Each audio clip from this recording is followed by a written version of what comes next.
It's January, man. We made it to 2025. So let's wrap up December. December was a great month. And again, there are books in here that are probably going to be on my top books of the year.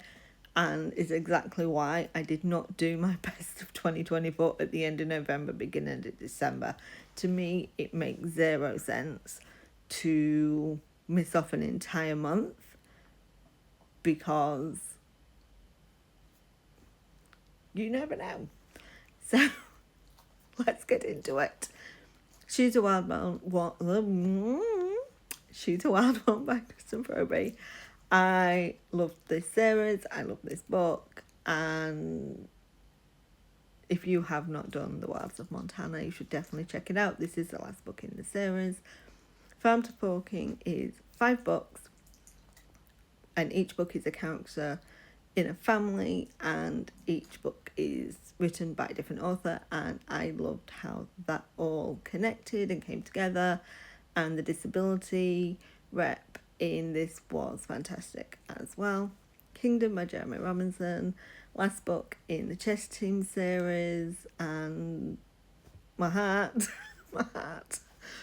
broke. It was fixed back together again. It was everything this series has been about up until this point, and just it was fantastic. If you like action adventures, sci-fi, dash of romance, definitely one to check out. Don't Want You Like a Best Friend is a woman loving woman historical romance. Historical is not my go-to, but I did really enjoy this one. You should definitely check it out. This Could Be Us by Kennedy Ryan. No notes. That's all I can say, no notes. It was fantastic.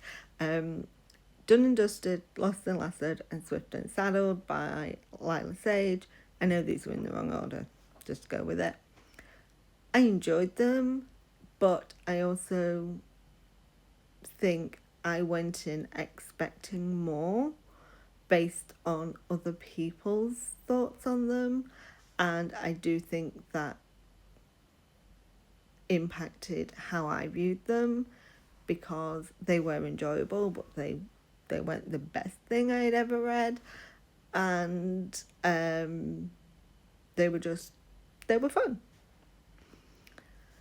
Undeniably Married by Jay Simon. I love this series and was very excited for this book, and the book itself I thoroughly enjoyed. I just had some difficulty with the narration, and I may talk about that at a later date, but I'm not doing that now, close to its release.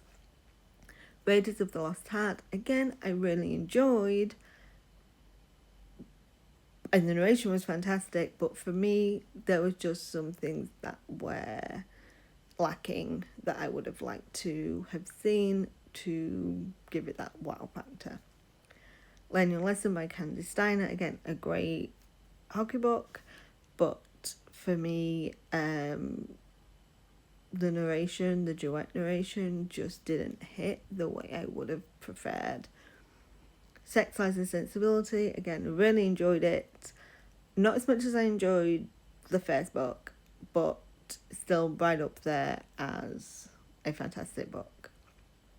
I actually finished the year off with Room for Us. These books, so I'd done book 2 earlier in the year, and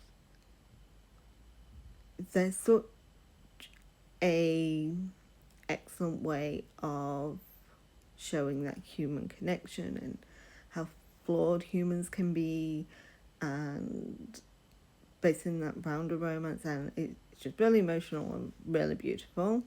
For me, performance-wise, it did feel a little bit too much sometimes, but overall, fantastic. Petra's Biker by Misty Walker. That's 3 narrators for that one in June, and they were all fantastic and great story. Would have liked to see a little bit more in some of the situations, but again, great. and then finishing it up with Loving Romeo by Laura Pavlov. I loved that the sport in this was boxing because it's something that we don't see very often. I mean, I love a hockey book and a football book as much as the next person, but it is nice to see other sports getting a looking, because, you know, we can get oversaturated with the popular sports, right? And so I really enjoyed that and the characters, and this was a really fun month again, heading into 2025. We'll see what books happen upon